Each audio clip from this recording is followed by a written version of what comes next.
اس دنیا کا نام ہی مسائلستان ہے. ہر بندے کے پاس مسئلے. آپ دنیا کے کسی چھوٹے بڑے سے پوچھ لو، اسی کے پاس مسئلے ہوں گے. نوعیت مختلف ہوتی ہے، مسئلے ہر کسی کے پاس. چلیں ایک چھوٹے بچے سے پوچھیں، بھئی آپ کی زندگی میں کوئی مسئلہ؟ کہے گا جی بڑا پریشان ہوں، امی مجھے گھر سے باہر نکلنے ہی نہیں دیتی، بھائی جان پہ کوئی پابندی نہیں، مجھ پہ پابندی پابندی، میں اکیلا نہیں باہر جا سکتا، میں کھیل نہیں سکتا، ہمسائے کا دوست انتظار کرتا رہتا ہے، امی مجھے جانے نہیں دیتی، میں بڑا پریشان ہوں. بس تھوڑا سا بڑا ہو جاؤں نا اور مجھے امی باہر جانے دے تو میرا مسئلہ حل ہو جائے. چلیں اب وہ ذرا بڑا ہو گیا، پڑھنے والا بن گیا. اب اس سے پوچھیں کہ جناب اب کوئی مسئلہ؟ کہے گا جی بس بڑا پریشان ہوں، پڑھنے کو دل ہی نہیں کرتا، کتاب کھول کے بیٹھوں تو آنکھ روتی ہے، ورق ورق کسی کا چہرہ دکھائی دیتا ہے، میں بڑا پریشان ہوں جی، بالکل میرا دل نہیں کرتا پڑھنے کو، دعا کرو جی. اور میں پڑھتا بھی ہوں نا جی تو پتہ نہیں میں امتحان کے کمرے میں جا کے بھول جاتا ہوں تو نسیان کی بھی مر جائے. تو دعا کر دو بس یہ کسی طرح پڑھائی کا مسئلہ ختم ہو جائے نا، پھر میں ٹھیک. چلیں یہ یونیورسٹی کالج سے پڑھ لکھ کے فارغ ہو گیا. اب بتائیں بھئی اس وقت کوئی مسئلہ؟ وہ جی 8-10 جگہ میں نے اپلیکیشن دی، انٹرویو بھی دیا، کہیں سے جاب آفر ہی نہیں آ رہی، امی بھی بڑی پریشان، میں بھی بڑا پریشان، دعا کرو کہیں مجھے اچھی جاب مل جائے. جاب مل گئی، اچھی تنخواہ ہے، سیٹل ہو گیا، گھر بن گیا. اب بھائی کوئی پریشانی؟ اور جی بس امی چاہتی ہے میری شادی کر دے، ہم نے ایک جگہ پرپوزل بھیجی ہے، اس کا ابو نہیں مان رہا، بس دعا کرو کسی طرح اس کا ابو ہاں کر دے، کوئی وظیفہ بتا دو، میں وظیفہ کرنے کو تیار، میں بڑا پریشان ہوں. اب پریشانی ٹینشن کہ جہاں چاہتا ہوں وہیں شادی ہو جائے. شادی بھی ہو گئی. اب کچھ عرصے کے بعد اس سے پوچھو کہ جناب اب کیا حال ہے؟ من پسند کی شادی ہو گئی، اب تو 2-3 سال آپ نے خوشیوں کے گزار لیے، اب کوئی پریشان؟ بس کی کیا بتاؤں، 3 سال ہو گئے ہیں، میری بیوی کو امید بھی نہیں لگ رہی، امی بھی پریشان ہے، گھر آتا ہوں تو بیوی بھی رو رہی ہوتی ہے، ڈاکٹروں نے چیک کیا کہتے ہیں دونوں بالکل ٹھیک ہیں، میں بہت ٹینشن میں ہوں. کوئی عمل بتا دو کہ میری بیوی کی اللہ تعالی خواہش کو پورا کرے. اب یہ ٹینشن بنی ہوئی ہے، ڈاکٹروں کے چکر لگ رہے ہیں لیکن تمنا پوری نہیں ہو رہی. اچھا اللہ تعالیٰ نے تمنا بھی پوری کر دی، اولادیں ہو گئی بہت ساری. اب پوچھیں کہ بھئی اب آپ کی کوئی پریشانی؟ بس جی ٹھیک ہے لیکن میرا چھوٹا بیٹا تو بالکل ماننے کا نام ہی نہیں لیتا، امی کو تو وہ کچھ سمجھتا نہیں ہے، اور وہ تو سارے گھر سے انوکھا ہے، ہم بڑے پریشان ہیں، یہ بچہ بنے گا تو کیا بنے گا؟ اب بچوں کی پریشانی شروع ہو گئی. چلے بچے بھی جوان ہو گئے. اب پوچھیں بھائی اب آپ کی کوئی پریشانی؟ اور جی کیا بتاؤں، بڑی بیٹی کی عمر 25 سال ہو گئی، آپ کو پتہ ہے میں باپ ہوں، کوئی رشتہ اچھا آئے گا تو میں رشتہ کروں گا نا. اب بیٹی خود تو نہیں کہیں چھوڑ کے آتے، بہت میری بیوی بھی وظیفے کر رہی ہے اور میں بھی دعائیں مانگ رہا ہوں، دعا کرو کوئی اچھی پرپوزل میری بیٹی کے لیے آ جائے. چلو جی بیٹی کی پرپوزل آ گئی، رشتے ہو گئے، بیٹے کی بھی پرپوزل آ گئی.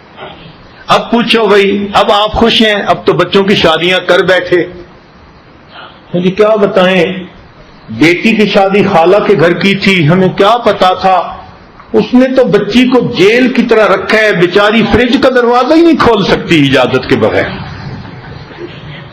اب یہ پریشان، یعنی نانا دادا بندہ بن جاتا ہے اور اس کی پریشانیاں اسی طرح جس طرح بچپن میں تھی۔ تو اس سے معلوم ہوا کہ یہ دنیا ہے ہی مسائلستان، بس نوعیت بدلتی ہے، پریشانیاں ہر وقت کوئی نہ کوئی رہتی ہے۔ کسی کو صحت کی طرف سے پریشانی، کسی کو اولاد کی طرف سے، کسی کو بیوی کی طرف سے، کسی کو بھائیوں کی طرف سے، کسی کو کاروبار کی طرف سے، کسی کو دفتر کی طرف سے، کہیں نہ کہیں سے کچھ نہ کچھ ہیٹ ہر وقت ملتی رہتی ہے۔ اور اللہ تعالیٰ اصل میں یہ پہنچا کے دیکھتے ہیں کہ میرے بندے تیرا ریئیکشن کیا ہے، تو کیسے بیہیو کرتا ہے، تو ریٹیلیٹ کس طرح کرتا ہے۔ اگر تو مشکلات کے اوپر تو نے صبر کیا، اگر تو کرائسس کنڈیشن کو تو نے اچھی طرح مینیج کر لیا، تو تو میرا صبر کرنے والا بندہ، مقبول بندہ۔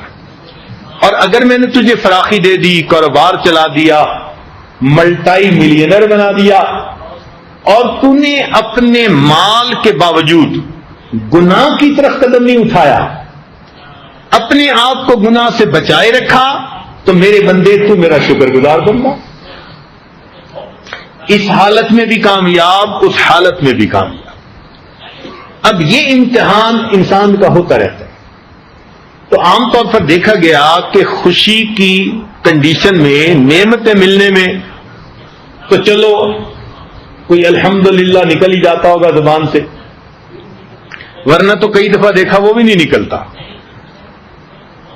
تجربہ ہے ہمارا کہ جس بندے کا کاروبار اتنا اچھا کہ اپنے گھر کے علاوہ 40 گھروں کو وہ رزق دے سکتا ہے، اتنا اچھا کاروبار، اس سے پوچھیں بھائی سنائیں کام کیسے ہے، کہتے ہیں جی بس گزارا ہے۔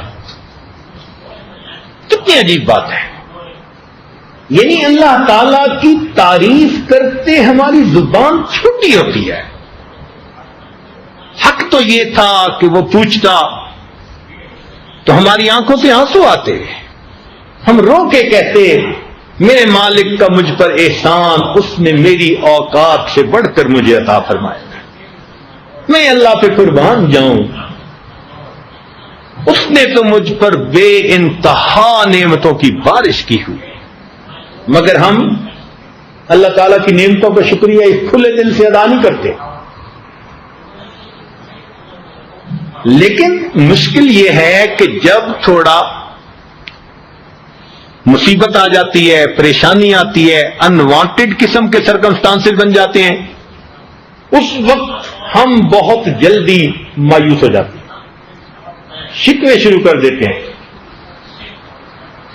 اندازہ لگائیے، ایک آدمی مسجد میں نہیں آتا، آپ پوچھیں کہ بھئی کیا ہوا، آپ مسجد میں آج کل نظر نہیں آ رہے، تو جواب ملے گا بس کچھ کاروباری حالات ٹھیک نہیں ہیں، ٹھیک ہو گئے تو میں آ جاؤں گا۔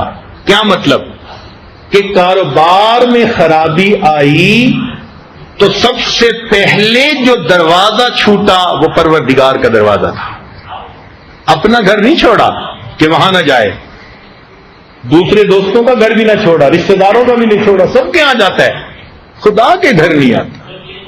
تو حالت تو یہ ہے ہماری، ذرا سی اونچ نیچ ہو جائے تو بس سب سے پہلے مسجد کا راستہ بھول جاتے ہیں۔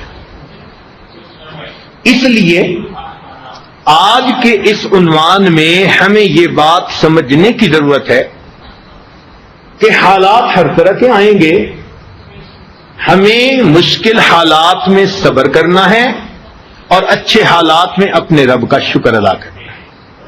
یہ سبق ہم نے اگر پڑھ لیا تو بس ہمارا نام اعمال نیکیوں سے بھرنا شروع ہو جائے گا۔ کتنے اچھے اچھے موقع ہوتے ہیں نیکیاں کمانے کے، اور ہم ان کو مس کر جاتے ہیں۔ اتنے اچھے موقع ہوتے ہیں کہ ہم ان پر اگر اللہ رب العزت کے احکام کے مطابق بہیو کرتے تو پتہ نہیں کتنا اجر ملتا. مومن کو تو دنیا میں ہر مصیبت پہ اجر ملتا ہے. سو مچ سو نبی علیہ السلام تشریف فرما ہے, عائشہ صدیقہ رضی اللہ تعالی عنہا بھی ہیں.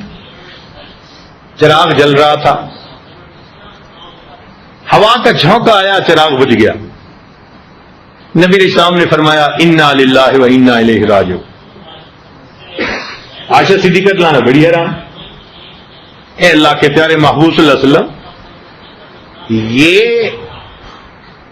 الفاظ تو اس وقت پڑھتے ہیں جب کسی انسان کی زندگی کا چراغ گل ہوتا ہے, جو فوت ہو جاتا ہے, اور آپ نے چراغ کے بجھنے پر پڑے.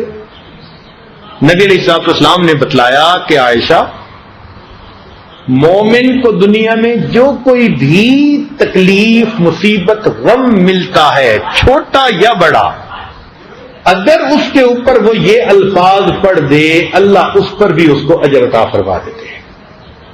اب بتائیں کہ چراغ کے بجھنے پہ اگر مومن کو اجر مل سکتا ہے, تو پھر زندگی کا کون سی مصیبت ہے جس پر اجر نہیں مل سکتا؟ ہر مصیبت پہ ہم اجر پا سکتے ہیں. اللہ اکبر کبیرہ. علماء نے لکھا ہے کسی آدمی کی 2 جیبیں, اور اس نے اپنی گھڑی ایک جیب میں ڈالی, نکالنے کا وقت آیا تو دوسری میں ہاتھ ڈال بیٹھا, تو گھڑی نہیں تھی تو اس کو تھوڑی دیر کے لیے ایک شوق ہوا, مینٹل شوق, وہ میری گھڑی, اور اس کو دوسری جیب میں مل گئی. یہ جو ایک لمحے کا مینٹل سٹریس اس کو ملا, اللہ مومن کو اس پر بھی اجر عطا فرما دیتے ہیں. تو مومن کے تو مزے ہیں. جس مومن کو تھوک پھینکنے پہ ثواب ملے, پیشاب کرنے پہ ثواب ملے, اللہ اکبر, اس مومن کے کیا مزے. ہم اپنی پوری زندگی کو عبادت بنا سکتے ہیں, اور یہی ان محفلوں میں بیٹھ کے ہم نے سیکھنا ہے کہ عبادت کا تعلق صرف مصلی کے ساتھ نہیں ہے یا مسجد کے ساتھ نہیں ہے, عبادت کا تعلق پوری زندگی کے ساتھ ہے. پوری زندگی انسان کی عبادت بن سکتی ہے.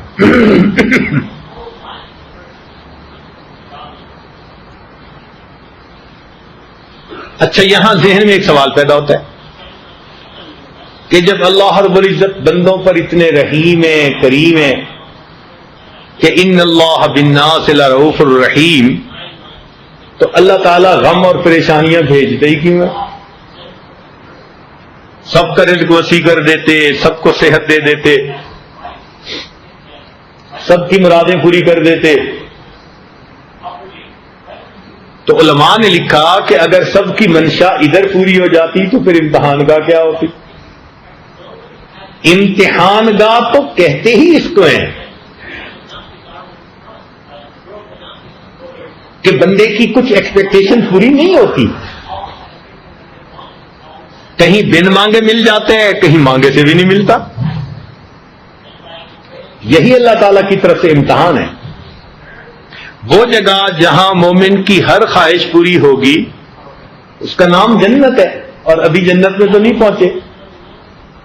وہاں جب مومن داخل ہوگا کہے گا الحمدللہ الذی اذھب عنا الحزن, سب تعریفیں اللہ کے لیے کہ سب حزن ختم ہو گئے. تو دنیا میں جب تک ہے تو یہ حالات ہمارے ساتھ ہیں, موت تک رہیں گے.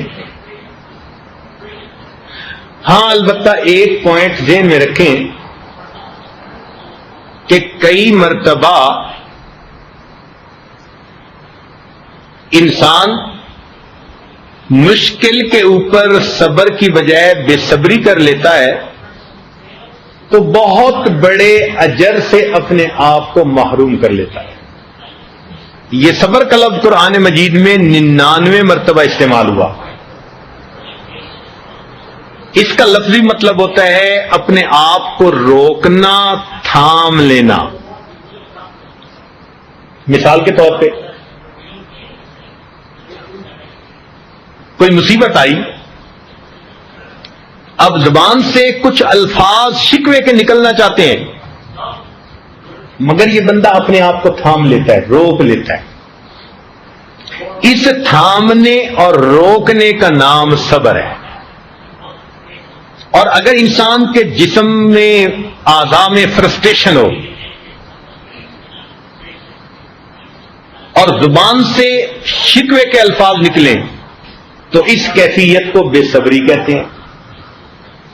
تو بے صبری سے انسان اجر سے محروم ہوتا ہے، صبر سے انسان اجر پا لیتا ہے.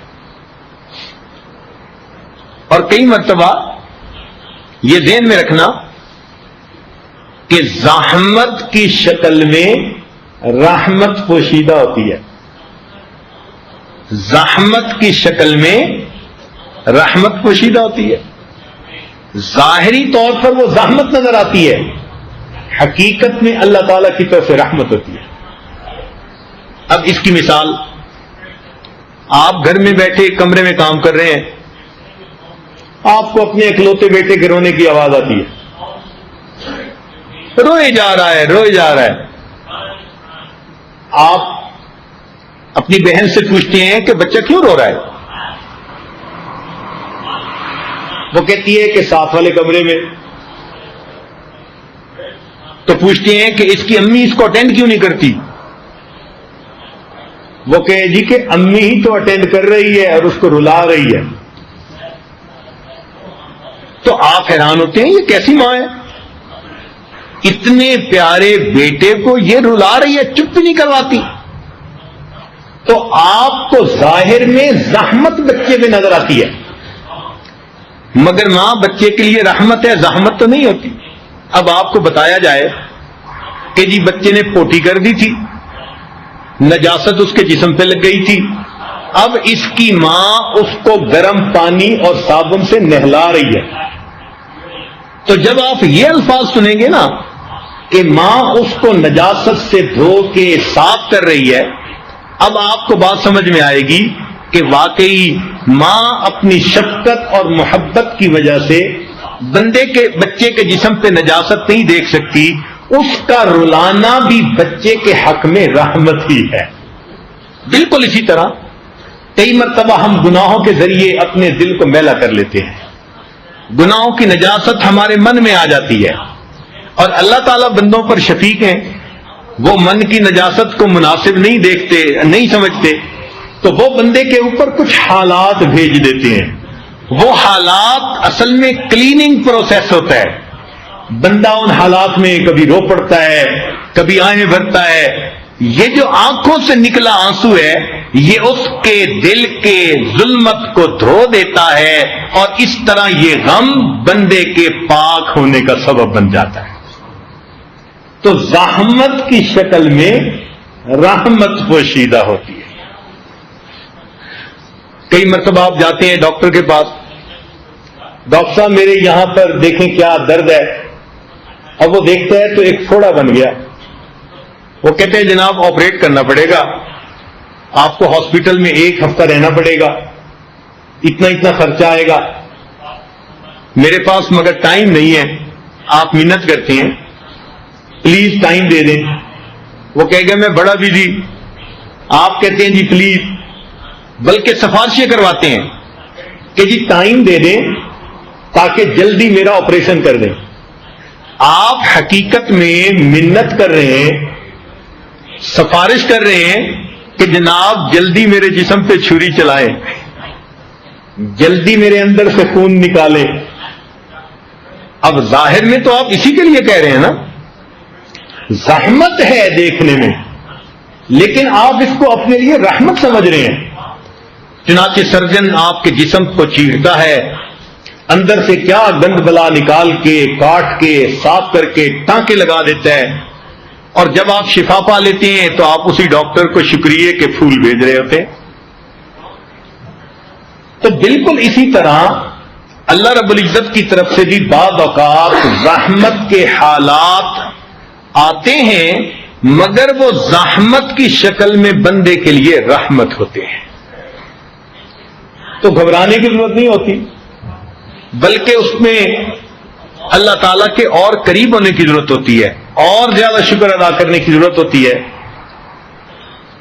کئی مرتبہ معالج کہتا ہے جی کہ آپ کا خون وہ ٹھیک نہیں رہا، اب اس کو صاف کرنے کے لیے آپ کو کڑوی دوا پلانی پڑے۔ آپ کڑوی دوا خوشی سے پیتے ہیں اس لیے کہ اس کڑوی دوا میں آپ کا علاج موجود ہے۔ اسی طرح بعض اوقات کڑوے حالات میں بندے کے تکبر کا، عجب کا، غفلت کا علاج موجود ہوتا ہے۔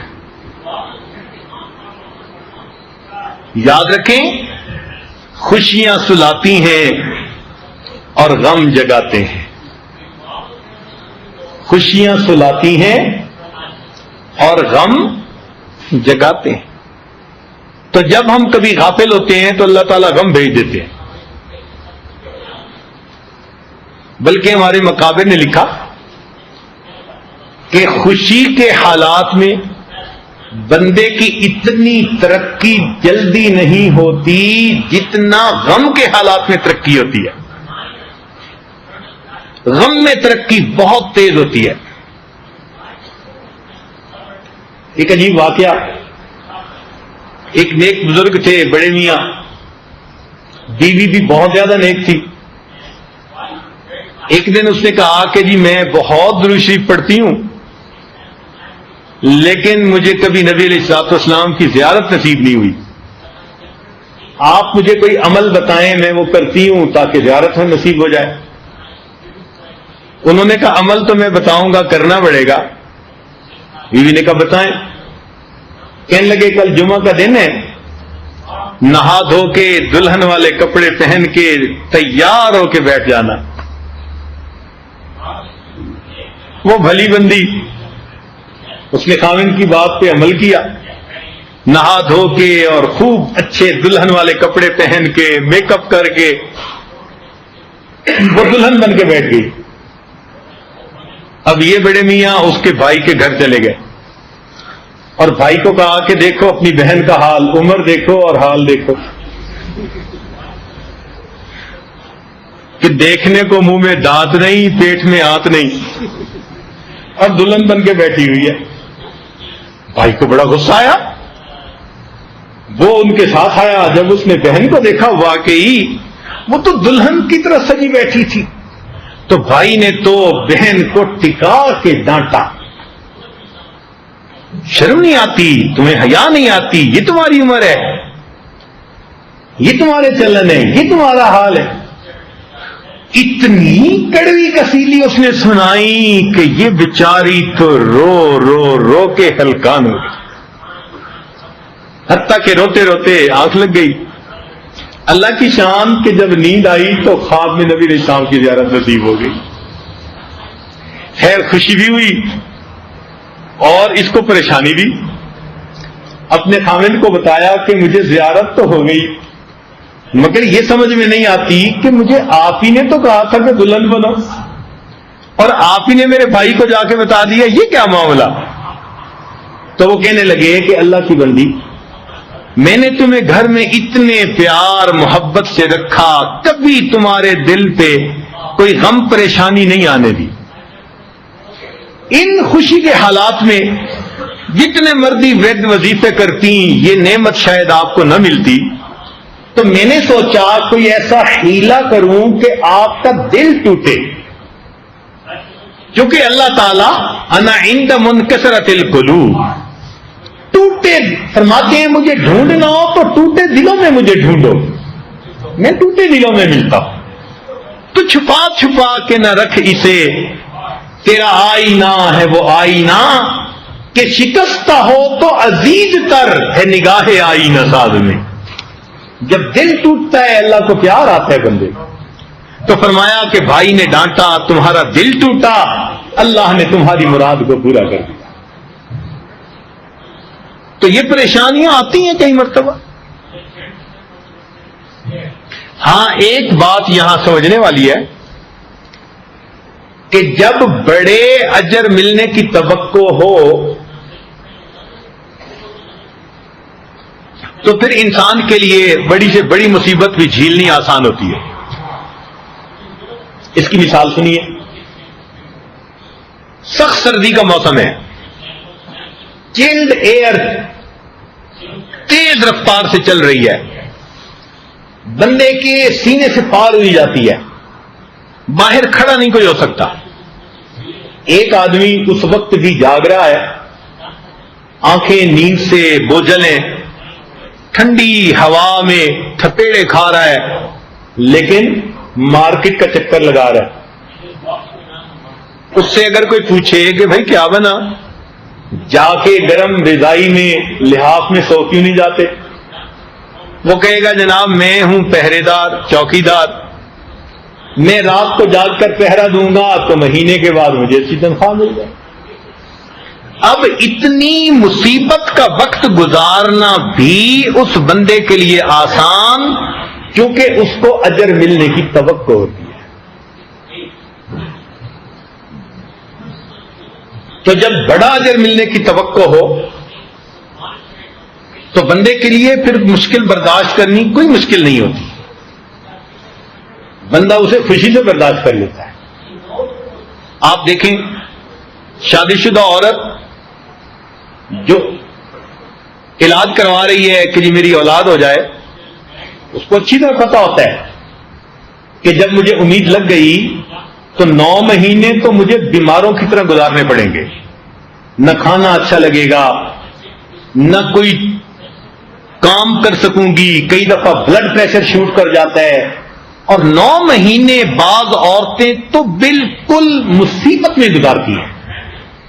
اور اس کے بعد جب بچے کی ولادت کا وقت ہوگا تو میرے لیے تو زندگی موت کا وقت ہوگا. اتنی عورت کو تکلیف ہوتی ہے.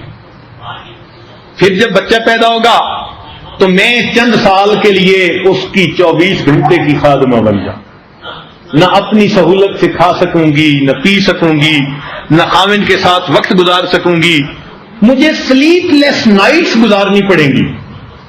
لیکن اس تمام مشقتوں میں سے گزرنے کے لیے وہ تیار، کیونکہ اس کا جی چاہتا ہے اللہ مجھے اولاد عطا فرما.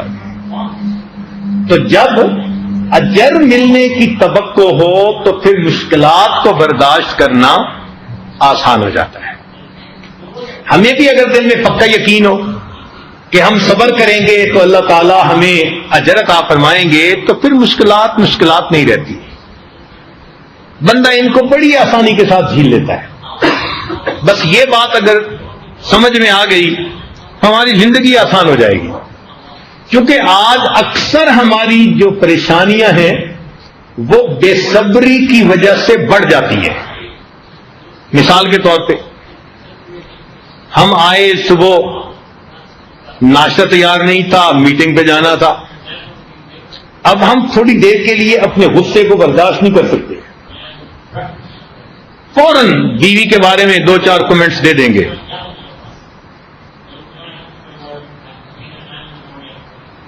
فجر کے وقت بچہ لیٹا ہوا ہے، جوانی کی عمر ہے، نیند آتی ہے، تو اس عمر میں تو باپ کو اہتمام سے جگانا پڑتا ہے. اور ہم اس وقت اپنے آپ کو برداشت نہیں کر سکتے اور چھوٹتے ہی اٹھا نہیں، نماز نہیں پڑھنی، مرنا نہیں، تجھے قبر یاد نہیں، بس ہم اس لیے الفاظ میں بیٹے کو کہنا شروع کر دیتے ہیں اور اندر سے بیٹے کو اپنا دشمن بنا لیتے ہیں. 2 بھائیوں کے اندر معمولی سی بات پہ رنجش ہو جاتی ہے، مقدمے چل پڑتے ہیں. 2 دوست ذرا سی بات پہ ایک دوسرے کے ساتھ جھگڑا کر بیٹھتے ہیں. اگر آپ دیکھیں تو معمولی باتیں بے صبری کی وجہ سے ہماری زندگی کی مصیبتیں بن جاتی ہیں اور ضد بازی میں آ جاتے ہیں.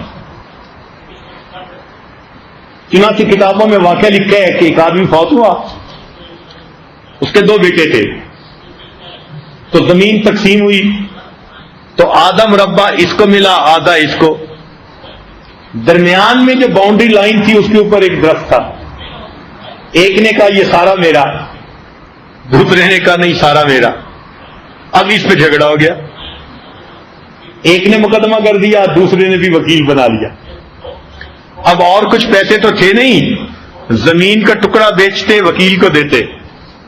ادھر والا بھی زمین کا ٹکڑا بیچتا وکیل کو دیتا. دیتے دیتے ایک وقت آیا کہ اس نے بھی زمین ساری بیچ کے وکیل کی فیس دے دی اور اس نے بھی زمین بیچ کے وکیل کو فیس دے دی, اور جج نے فیصلہ کیا کہ درخت کو کاٹ کے آدھی لکڑی اسے دے دی جائے, آدھی اس کو دے دی جائے. یہ ہماری ضد بازی ہیں, صبر نہیں ہے ہمارے اندر. تو اگر ہمارے اندر صبر آ جائے, ہماری زندگی کی ترتیب سیدھی ہو جائے, ریلیکس ہو جائیں ہم, اسی دنیا میں ہمیں جنت کے مزے آنے لگ جائیں.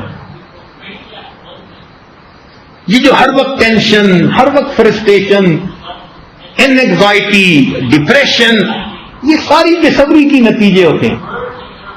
صبر کے ساتھ بندہ رہے, سوچے کہ اگر اچھے حالات ہمیشہ نہیں رہتے تو برے بھی تو ہمیشہ نہیں رہتے, برے بھی چلے جاتے ہیں.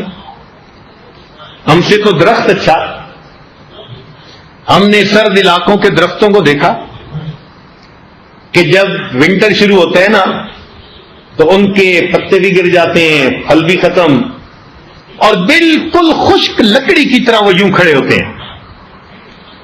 پھر ٹھنڈی ہوا کے تھپیڑے لگتے ہیں, سنو پڑتی ہے, سلیٹ پڑتی ہے کئی مرتبہ, مگر وہ درخت ٹنڈ منڈ بس یوں کھڑا ہے اکیلا. اس درخت کو بھی پتا ہے کہ حالات سازگار نہیں ہیں, میرے پتے مجھ سے گر گئے, پھل جدا ہو گیا, میں اس وقت ایک مردہ درخت کی طرح, خشک لکڑی کی طرح ہوں, اور مجھے یہ وقت گزارنا ہے. اور یہ میرے مشکل حالات کا وقت بھی ہمیشہ نہیں رہے گا. چنانچہ وہ 2-3 مہینے درخت صبر کے ساتھ گزارتا ہے, اور ادھر سے سردی کا موسم ختم, بہار کا موسم شروع, پھر اسی درخت میں سے کونپلیں نکلتی ہیں, شاخیں نکلتی ہیں, پھر پتے لگ جاتے ہیں, پھول بن جاتے ہیں. اللہ اسی درخت کو پھلوں سے لاد دیا کرتے ہیں. تو کیا ہم اس درخت کی طرح بھی صبر اپنے اندر نہیں پیدا کر سکتے؟ اگر ہم آج اپنی بیٹیوں کو یہ بات سمجھائیں تو سسرال جاتے تیسرے دن وہ ادھم نہ مچائیں. ان کو پتا ہوگا کہ ہاں مجھے یہاں اپنا مقام خود بنانا ہے, اور اگر حالات فیوریبل نہیں, میں خدمت کے ذریعے, صبر کے ذریعے, اپنی وفا کے ذریعے میں ان کے دل جیت لوں گی. یہ میری ساس مجھے اپنی بیٹی کی طرح پیار محبت سے رکھے.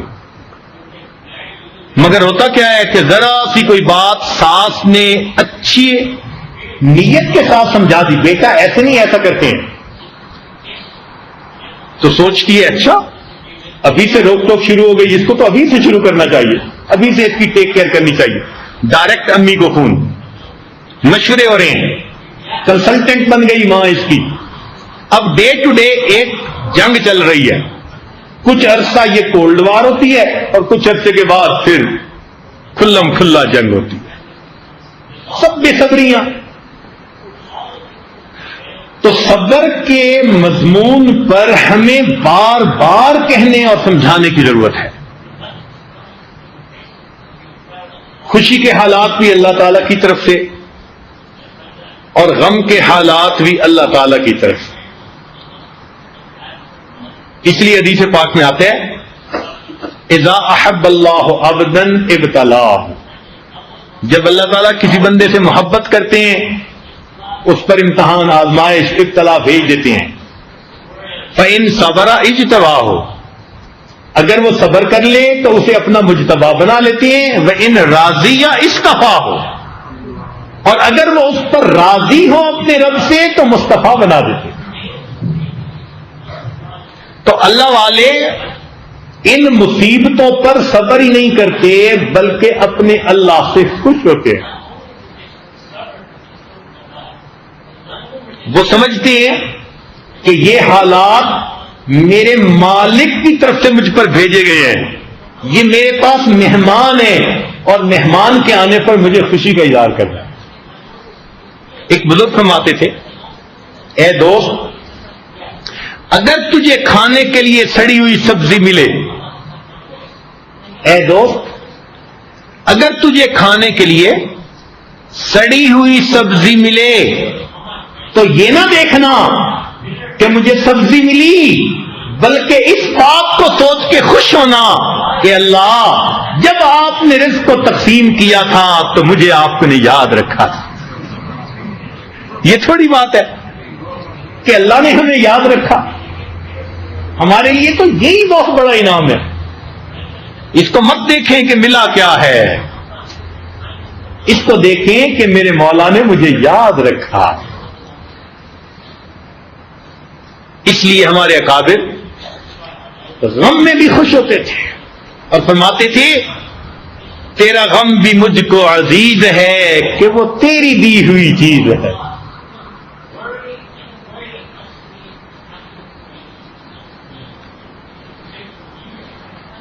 علماء نے واقعہ لکھا ہے، مولانا روم رحمت اللہ علیہ نے بھی،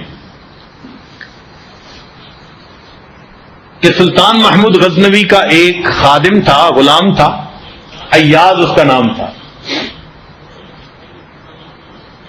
یہ دیہات علاقے سے آیا تھا، مگر اتنا بادشاہ کے ساتھ مخلص تھا کہ بادشاہ کی نظر میں بہت جلدی بڑا مقام پا گیا۔ جو پرانے لوگ تھے وہ جیلس ہونے لگے۔ چنانچہ ایک دن انہوں نے بات کی بادشاہ سے کہ جناب، شکل میں ہم اچھے، عقل میں ہم اچھے، نسب میں ہم اچھے، مال میں ہم اچھے، یہ دیہاتی سا لڑکا آ گیا ہے اور جو آپ کی محبت کی نظر اس پر پڑتی ہے وہ کسی اور پہ پڑتی نہیں۔ تو بادشاہ نے کہا اچھا میں اس کا کسی وقت جواب دوں گا۔ بات آئی گئی ہو گئی، کچھ دن گزر گئے، لوگوں کے ذہن سے وہ بات ہی نکل گئی۔ ایک دن بادشاہ نے ایک پھل منگایا جو بڑا کڑوا بٹر تھا، اس نے کاشیں بنوائیں اور سب اعتراض کرنے والے جو تھے نا دوست، ان سب کو ایک ایک کاش دی۔ جس نے منہ سے لگایا اس نے تھو تھو کر دیا، بڑا کڑوا، بہت ہی کڑوا۔ جی میری تو زبان سے کڑواہٹ جا نہیں رہی۔ بادشاہ نے سب کو دیکھا، سب نے یہی کام کیا، لیکن جب ایاز کو دیکھا تو وہ کھائے چلا جا رہا تھا۔ بادشاہ بھی حیران ہوا۔ بادشاہ نے پوچھا ایاز کیا یہ کڑوا نہیں؟ بادشاہ کڑوا تو بہت ہے، کھائے چلے جا رہے ہو؟ کہ جی بادشاہ سلامت، مجھے یہ خیال آیا کہ میں آپ کے ہاتھوں سے زندگی میں سینکڑوں مرتبہ میٹھی چیزیں لے کے کھا چکا، اگر آج مجھے کڑوی بھی مل گئی تو واپس کرتے ہوئے مجھے شرم آ رہی، مجھے حیا آئی، میں کڑوی کیسے واپس کروں، میں نے اس کو بھی کھا لیا۔